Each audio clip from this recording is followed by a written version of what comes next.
Haya sasa jamani, mzee wa fact kwa wale ambao bado hawajasubscribe, wangesubscribe ili mambo yaweze kwenda vizuri. Leo bwana, mada ambayo ipo mezani leo nimeamka na huyu mchungaji anajiita Pastor Hananja. Leo ndo nimeamka naye. Hivi unadhani kwamba huyu anafaa kuwa mchungaji au hafai kuwa mchungaji?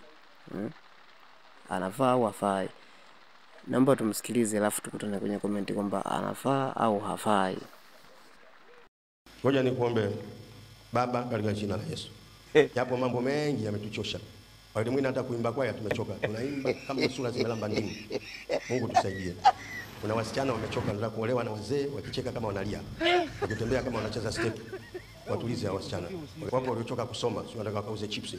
Wana mipepo wanataka kusoma. Wapo wana wachumba wengine 11 kama Serengeti Boys. Toka kwa jina la Yesu. Kuna wengine wana uchumba miaka 5 kama wanasomea udaktari. Hata amesahau namba ya simu ya mchumba. Toka. Tumechoka, watoto hawasikii. Tungeulizwa kabla ya kuzaliwa tungekikataa hicho kitoto. Tumetuchosha, tunakula madawa, kinatuibia. Mungu tutie nguvu. Kuna mahali tumefika tumekata tamaa hata kuja kusali. Tumechoka. Kuna ibada zinaendelea muda mrefu mpaka tumesahau somo limeanzia wapi. Baba tusaidie kwa jina la Yesu. Wengine wamechoka kwa kuumwa, anatamani kufa afi mtu hapo. Tumechoka na madeni mpaka tunaogopa kupokea simu. Tumechoka, wengine hatuna simu za maana. Tuna visimu vimepigwa na babendi kama imepata ajali simu.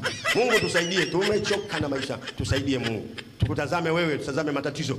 Tutazama matatizo utakata tamaa. Upo Yesu unajua safari yetu ya maisha. Tusaidie, usituache. Neema yako yatosha. Katika jina la Yesu. Amen. Hata maombi yanakuwa burudani. Sio maombi yanakuwa kama ugomvi. Nakuchomoa, unanichomoa wapi? Amen. Jamani mbarikiwe jamani.